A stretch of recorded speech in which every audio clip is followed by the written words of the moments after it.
ყველა მნიშვნელოვანი ისტორია განსაკუთრებული ადამიანებით იწყება. პროლენიუმის წვეულება შეიქმნა იმისთვის, რომ შეგვეკრიბა პროფესიონალები, რომლებიც ყოველდღიურად ქმნიან სილამაზეს, თავდაჯერებულობას და ესთეტიური მედიცინის მომავალს.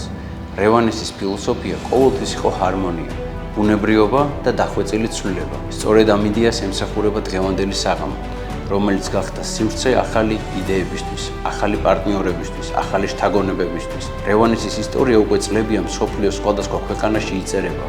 დღეს კი ამ ისტორიას საქართველოს შეუერთდა და ეს მხოლოდ დასაწყისია. მადლობა, რომ ხართ ამ ისტორიის ნაწილი.